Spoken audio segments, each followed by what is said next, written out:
गोपाल कृष्ण भगवान की जय।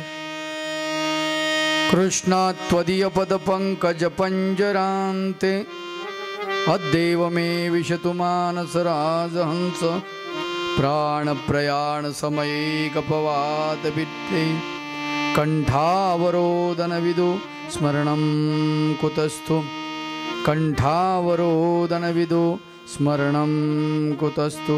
श्री गोपाल कृष्ण भगवान की जय। हरि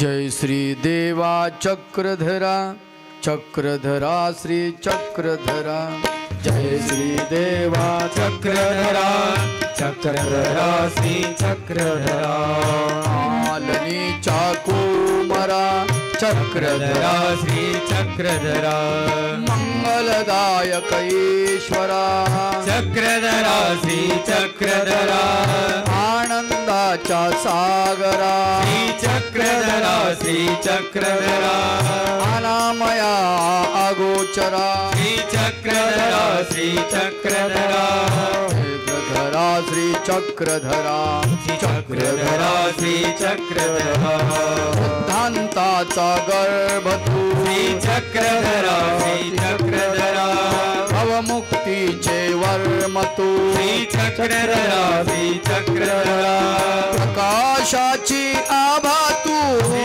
चक्रधरा श्री चक्रधरा देवत्वाची प्रभा तू चक्रधरा श्री चक्रधरा चक्रधरा श्री चक्रधरा श्री चक्रधरा श्री चक्रधरा कैवल्याचा दाता तू श्री चक्रधरा श्री चक्रधरा सप्तघटाचे हात तू श्री चक्रधरा श्री चक्रधरा घटाघटाचा करता तू श्री चक्रधरा श्री चक्रधरा सद्भक्तांचा भरता तू श्री चक्रधरा श्री चक्रधरा लामाईसाचे दुःख दे श्री चक्रधरा श्री चक्रधरा राहियाचे डोळे दे श्री चक्रधरा श्री चक्रधरा मोतियाचे टिळे दे श्री चक्रधरा श्री चक्रधरा अवसराचे सोहळे दे श्री चक्रधरा श्री चक्रधरा पायी देवाचा लळा दे चक्रधरा श्री चक्रधरा धानाईसाचे रत्न दे चक्रधरा श्री चक्रधरा चक्रधरा श्री चक्रधरा चक्रधरा श्री चक्रधरा महिमभटाचे यत्न दे चक्रधरा श्री चक्रधरा ते साधेचे अभय दे चक्रधरा श्री चक्रधरा ते माईसाचे गाणे दे श्री चक्रधरा श्री चक्रधरा माईसाची दुटी दे श्री चक्रधरा श्री चक्रधरा माईसाची दृष्टी दे श्री चक्रधरा श्री चक्रधरा दामूर्ताची दुटी दे श्री चक्रधरा श्री चक्रधरा सुखांताला काठी दे चक्रधरा श्री चक्रधरा नायकाचे रुसने दे श्री चक्रधरा श्री चक्रधरा चक्रधरा श्री चक्रधरा चक्रधरा श्री चक्रधरा चक्रधरा श्री चक्रधरा चक्रधरा श्री चक्रधरा चक्रधरा श्री चक्रधरा चक्रधरा श्री चक्रधरा चक्रधरा श्री चक्रधरा चक्रधरा श्री चक्रधरा चक्रधरा श्री चक्रधरा चक्रधरा श्री चक्रधरा चक्रधरा श्री चक्रधरा चक्रधरा श्री चक्रधरा गोपाल कृष्ण भगवान की जय। दत्तात्रेय भगवान की जय। श्री चक्रवाणी भगवान की जय। गोविंद प्रभु भगवान की जय। सर्वज्ञ श्री चक्रधर भगवान की जय। चक्रधरा श्री चक्रधरा चक्रधरा श्री चक्रधरा चक्रधरा श्री चक्रधरा चक्रधरा श्री चक्रधरा चक्रधरा श्री चक्रधरा चक्रधरा श्री चक्रधरा चक्रधरा चक्रधरा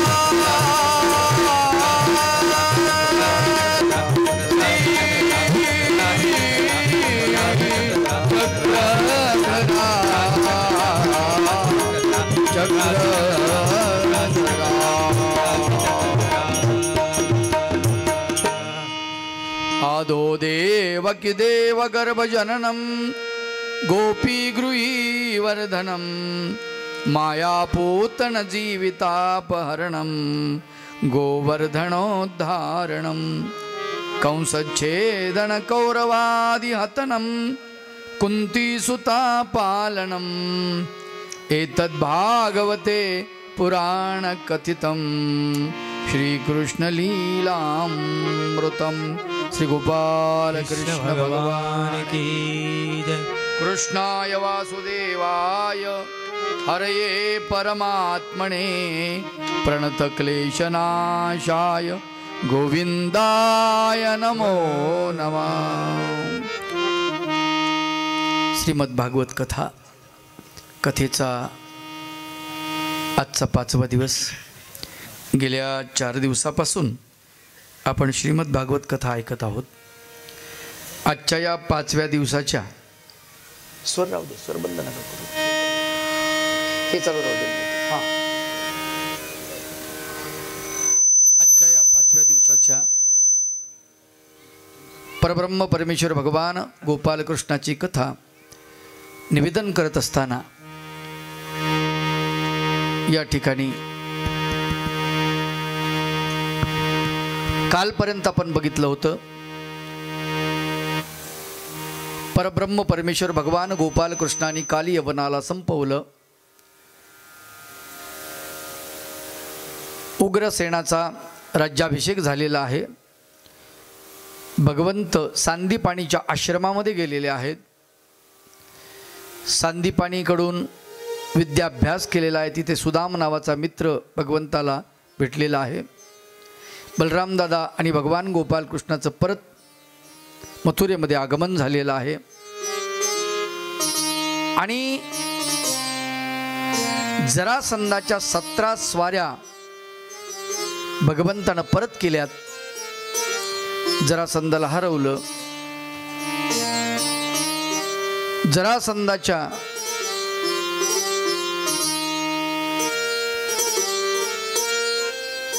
या कृत्यामुळे भगवंताने असं ठरवलं की ही जी द्वारका, ही जी मथुरा आहे, या सगळ्या लोकांचं संरक्षण केलं पाहिजे। तत्पूर्वी भगवंताने विदुराला गोकुळामध्ये पाठवलेलं आहे आणि गोकुळातून विदुर जसा आल्यानंतर गोकुळातलं वर्णन तो सांगतो आहे। विदुरा, कसे आहेत माझे सखे मित्र वैजा, वाकुड्या, पेंद्या, सुदामा? माझी माता कशी आहे? माझे पिता कसे आहेत? गोपिका कशा आहेत? आणि मग ज्या वेळेला ते सांगतात की बा कृष्णा, गोपिकांचे खूप हाल आहेत,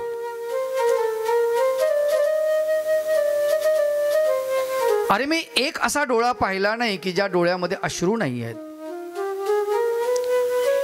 अख्खं गोकुळ तुझ्या विराहामध्ये रडते रे कृष्णा। उद्धव देव निवेदन करतायत आणि इथे खूप मोठी अशी चर्चा झालेली आहे। भागवतामध्ये खूप लंबी चर्चा दाखवलेली आहे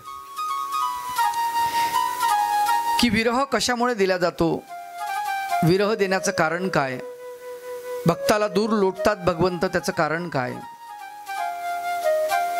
आणि ते लोटत असताना त्या भक्ताचं काय काय फायदा होतो याचं वर्णन भगवंत उद्धवाला सांगतात।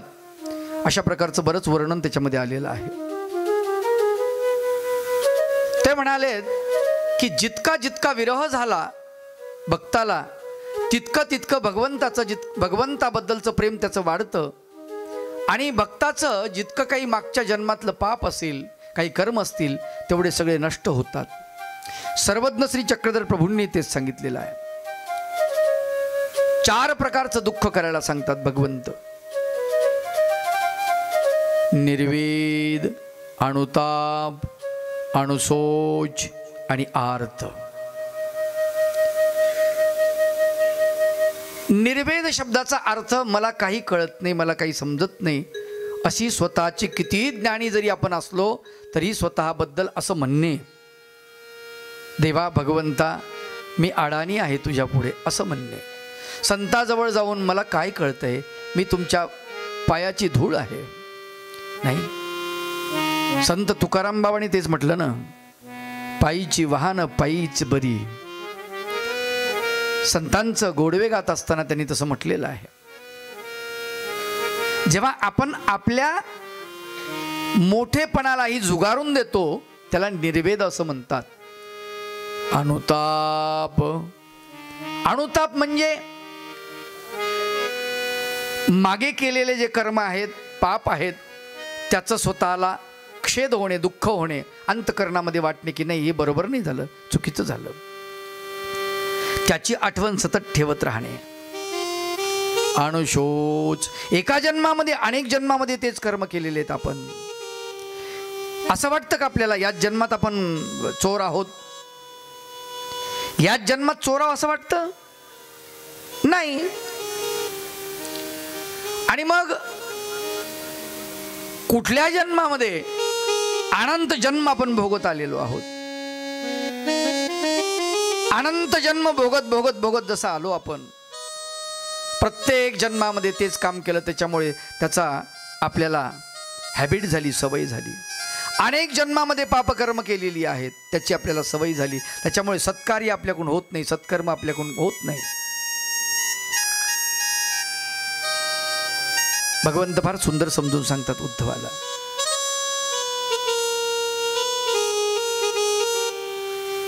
भगवंत म्हणतात, गोपिका कशा आहेत? अरे तुझ्या विरहामध्ये रडतायत, जुन्या आठवणी काढतायत. तुम्ही त्यांना जो त्यांच्यासोबत खेळलात, त्यांना जे प्रेम दिलेलं आहे गोपिकांना. एक गोपिका मला दिसली आणि ती देवा भगवंता तुझी आठवण काढू काढू रडत होती. रडत होती म्हणजे तिच्या रडण्यामध्ये सूर होता. गोपी गीत नावाचं गीत आहे भागवतामध्ये, त्याचं फार सुंदर वर्णन आलंय. जयति तेधिकं जन्मनाव्रज श्रयत इंदिरा शश्वदत्रहि. जयति तेधिकं जन्मनाव्रज श्रयत इंदिरा शश्वदत्रहि. दयति दृश्यतां दिक्षु तावक त्वयि धृतासव त्वं विचिन्वते शरदुदासये साधु जात सत् शिरसि जोदर श्रीमुषादुषां शिरसि जोदर श्रीमुषादुषां सुरतनाथ ते शुल्कदाशिका वरद निघ्नतो नेह किं वधं. वरद निघ्नतो नेह किं वधं. विसजलाप्ययात् व्याल राक्षसात् वर्षमारुतात् वैद्युताननात् वृषमयात्मजात् विश्वतो भयात् वृषपते वयं रक्षितामहो. फार सुंदर वर्णन केले. कृष्णा रुरुदम सुस्वरम राजन कृष्ण दर्शन लालसा. हे कृष्णा, तुझ्या दर्शनासाठी गोपिका सुरामध्ये रडतायत रे, सुरामध्ये रडतायत. काय सांगायचं म्हटले. भगवंत म्हणाले ते ठीक आहे, पण आपल्याला वेळ नाही, आपल्याला बरेच कामं करायचे म्हटले. अजून गोपिकांना आपण घेऊन जाऊ, पण इथे नाही, मथुरेत नाही. मातेला घेऊन येणार पण मथुरेत नाही. कृष्ण तुझ्या भगवान गोपाल कृष्णानं अख्खी मथुराच पळवली. खर तर तो युद्धातून पळाला नाही, तो पळतो पळताना डोक्यामध्ये विचार असतो, अख्खी मथुरा नेली रात्री, रात्रीच्या समयाला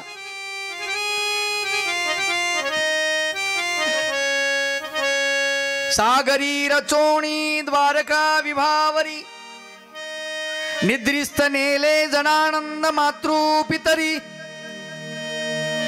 तू भक्त सखा कैवारी करुणेशा.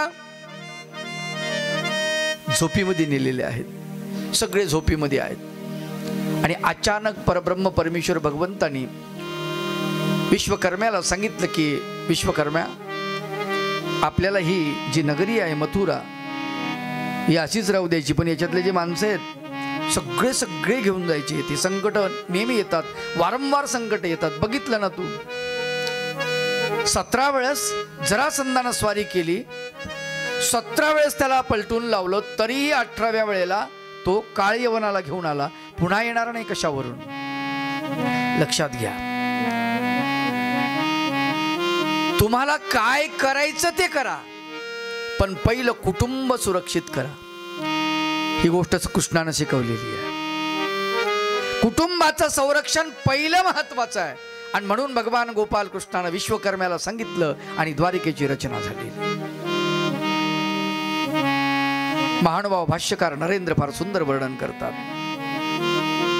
ते म्हणतात की समुद्र भगवंताच्या मोठेपणाला घाबरला. देवाची ये दादुलेपणाचा उभारा, न साहेची साताही सागरा, बेन ओसरोणी माघारा, दिधली द्वारावती.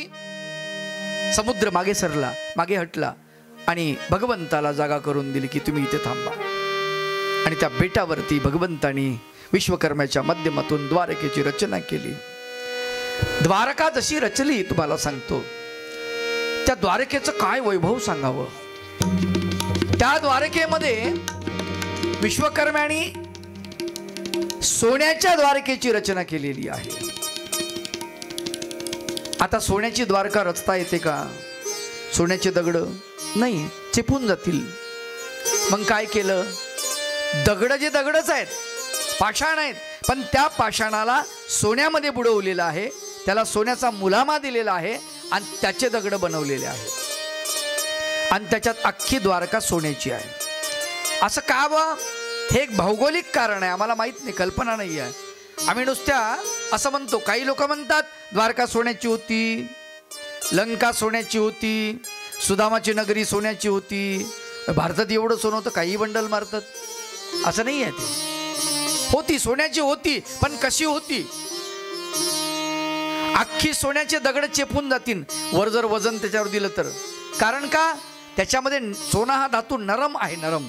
लक्षात घ्या, त्याला वर्धनीयता आणि तन्यता असे 2 गुणधर्म सोन्यामध्ये आहेत. त्याची किती बारीक तार करता येते सोन्याची, आणि किती पातळ त्याचा पत्रा बनवता येतो. वर्ख ज्याला म्हणतात, चांदीचा सोन्याचा वर्ख किती पातळ असतो, तो सोन्याचा असतो, चांदीचा असतो. तो वर्ख म्हणजे पत्रा.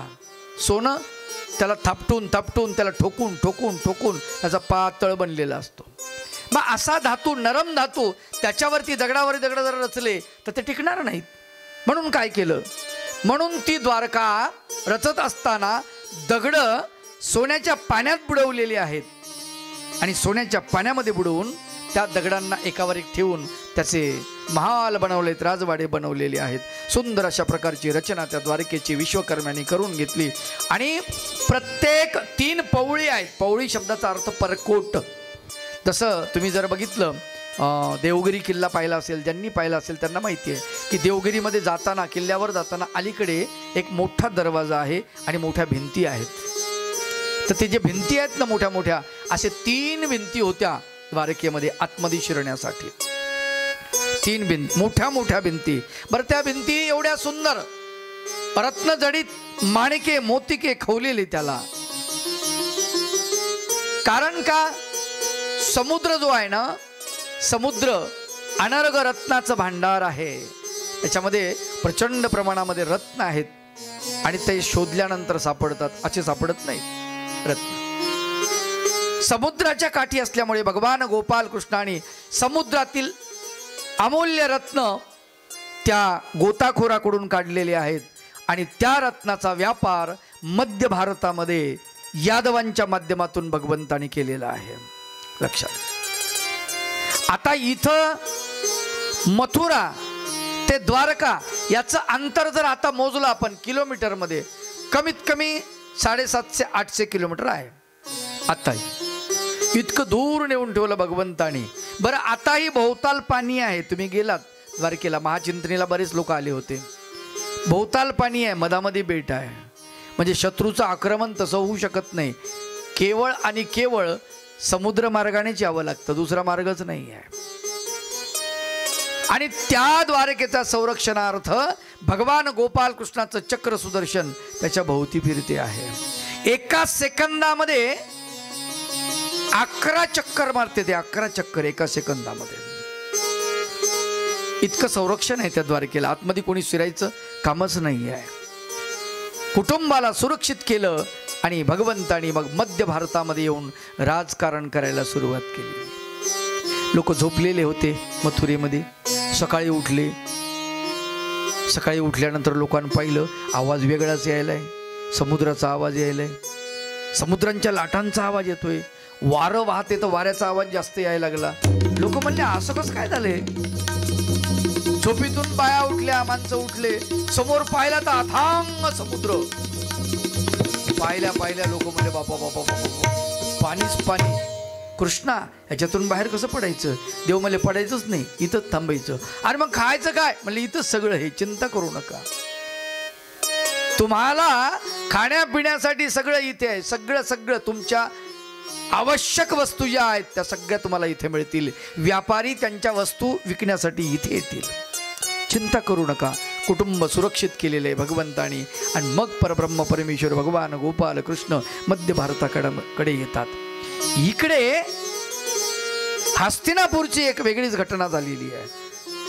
हस्तिनापूरला भगवान गोपाल कृष्ण येण्याच्या अगोदर इकडची कथा वेगळीच आहे. धृतराष्ट्र आणि पंडू राजा यांचे पिता, ज्यांचं नाव विचित्रवीर्य, आणि या विचित्रवीर्याला 3 मुलं झालेली आहेत. कथाभाग तो खूप मोठा आहे, कारण महाभारत आपला निरूपणाचा भाग नाही, आपला निरूपणाचा भाग भागवत आहे. पण थोडक्यात ते सांगावं लागतं. विचित्रवीर्याचे 3 मुलं, एकाचं नाव धृतराष्ट्र, दुसऱ्याचं नाव पांडू आणि तिसऱ्याचं नाव विदुर. असे 3 मुलं जन्माला आलेले आहेत विचित्रवीर्याला. पण ते विचित्रवीर्याचे आहेत असे नुसतं म्हटलेलं आहे, पण ते खरं तर व्यासांचे पुत्र आहेत. असं का झालं. महर्षी व्यासांचे पिता पाराशर, या पाराशराला मत्स्यगंधा नावाच्या एका मुलीशी लग्न झालेलं आहे. त्यांचं गंधर्व विवाह झालाय. आणि त्या गंधर्व विवाहामधून ऋषी पाराशराला महर्षी व्यासाचा जन्म झालेला आहे. पण ही मत्स्यगंधा जी आहे, मत्स्यगंधा हिचं लग्न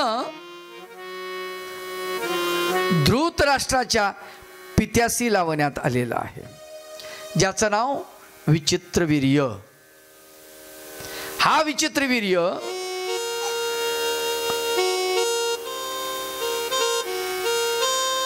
फार आशक्त होता. या विचित्रवीर्याला 2 मुलं झालेली आहेत. पण ती मुलं, विचित्रवीर्य लवकर मरण पावलेलं आहे. त्याच्यामुळे विचित्रवीर्यासाठी पत्नी आणायचं काम पितामह, म्हणजे ज्यांना भीष्माचार्य म्हणतात, यांच्याकडे आलेला आहे. मत्स्यगंधा जी आहे, मत्स्यगंधेचं लग्न भीष्म पितामहाच्या पित्याशी लागलेला आहे, शंतनूशी लागलेला आहे. आणि म्हणून शंतनूचा जो परिवार आहे पुढे, तो सगळा परिवार हा महर्षी व्यासांच्या पुत्राचा परिवार आहे असं सांगतात लोक. तिकडून लागलेली आहे लिंक.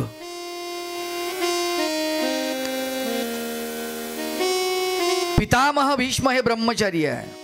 अजन्म ब्रह्मचर्य राहण्याचं त्यांनी प्रतिज्ञा केलेली आहे.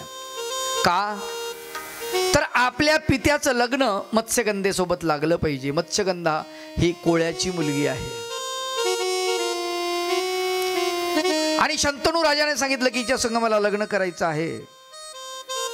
तिच्या पित्यानं सांगितलं की तुम्ही भीष्माला, त्याचं नाव देवव्रत, याला तुम्ही गादीवर बसवणार आणि मग माझ्या मुलाला काय मिळेल, माझ्या मुलीच्या मुलांना ते आपले नौकरच राहतील. भीष्म पितामहाला हे कळलं, देवव्रताला, आणि त्यांनी प्रतिज्ञा केली की नाही म्हणे, मी सिंहासनावर बसणार नाही, तुमच्या मुलीचं लग्न माझ्या पित्यासोबत लावून द्या. ते म्हणाले तू लग्न सिंहासनावर बसणार नाही, पण तू जर लग्न केलं, तुला जर मुले झाली तर तुझे मुलं या सिंहासनावर आपला हक्क दाखवतील. ते म्हटले नाही दाखवणार, तुम्ही चिंता करू नका, नाही दाखवणार. हरकत नाही. आणि ती मत्स्यगंधा, तिचं नाव पुढे सत्यवती ठेवलेत आले. या सत्यवतीला शांतनूशी लग्न झाल्यानंतर 2 मुलं झालेली आहेत. एक मरण पावला, एक विचित्रवीर्य, दुसऱ्याचं नाव चित्रांगद. परंतु विचित्रवीर्याचं जेव्हा लग्न झालेलं आहे तोही राहिला नाही, तोही मरतो. मग ही सत्यवती, जिला मत्स्यगंधा म्हणतात, ही भीष्माला म्हणते की पितामह भीष्म पुत्रा तू लग्न कर. तो म्हणतो नाही, मी प्रतिज्ञा केली आहे अजन्म ब्रह्मचारी राहण्याची. मग आता काय करायचं, आपल्या वंश कसा वाढेल. म्हणजे माझा मुलगा आहे एक व्यास, त्याला आपण बोलू, मंत्र सामर्थ्याने तो मंत्र देईल आणि मंत्र दिल्यानंतर यांना मुलं होतील.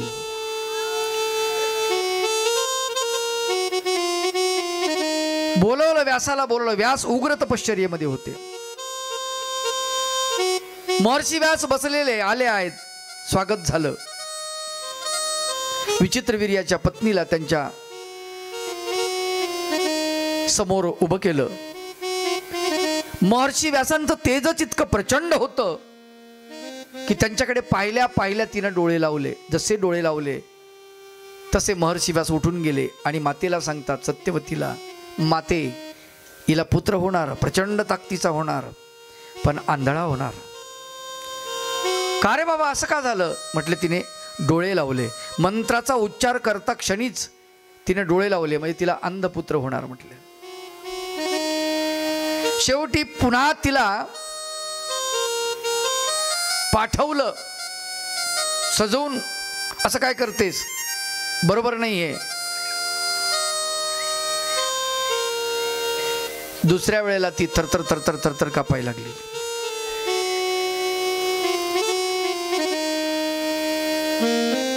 त्यांनी सांगितलं, माते आताही जो पुत्र होणार ना, हा अशक्त होणार, ताकद नसणार याच्यामध्ये. तिसऱ्यांदा ती म्हणते की मी तिसऱ्यांदा पाठवते तिला. ती इतकी घाबरली होती त्या तेजानं, तिसऱ्यांदा दासीलाच पाठवून दिलं. सजवून सजवून राजवस्त्र घातले तिच्या अंगावर, दासीला पाठवलं. जशी दासी गेली, दासीनं त्या मंत्राचा प्रहार सहन केला, तिलाही पुत्र झाला. तो दासी पुत्र म्हणजे ज्याचं नाव विदुर.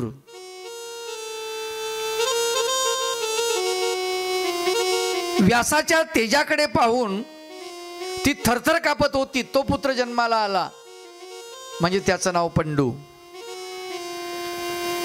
आणि डोळे झाकले होते मंत्र सामर्थ्याला बघून. तो पुत्र जन्माला आला, त्याचं नाव धृतराष्ट्र. हा पांडवांचा, कौरवांचा इकडचा विस्तार. लहानाचे मोठे झाले, राज्यकारभार भीष्म सांभाळतायत. पुढे भीष्मानं यांचं स्वयंवर करायचं ठरवलेलं आहे, त्यांचं लग्न करायचं ठरवलेलं आहे. आणि एका राजाच्या 3 मुली, त्या 3 मुली त्यांचं स्वयंवरामधून यांना निमंत्रण भेटलं नाही हस्तिनापूरला. कारण इथला राजवाहक हा भीष्म होता आणि बारीक होते हे, त्याच्यामुळं यांना कोणी बोलवलं नाही. पण भीष्म गेले आणि भीष्मांनी त्या 3 कुमारिकाला तिथून त्या राज्यांना हरवून त्यांना जिंकून आणलं. अंबा, अंबिका आणि अंबालिका असं त्या 3घींचं नाव. त्या आल्यानंतर तुम्हाला सांगतो, इकडे दोघींचं लग्न धृतराष्ट्रासोबत आणि पंडू राजासोबत झालेलं आहे दोघींचं. परंतु एक जी आहे ना, विचित्र वीर्याची गोष्ट आहे, एक जी आहे अंबा, ती मात्र ती म्हणे माझं एका राजावरती प्रेम आहे, तुम्ही मला जिंकून आणलं. भीष्मानं त्यांना वापस पाठवलं. परंतु तुम्हाला सांगतो, भीष्म जसे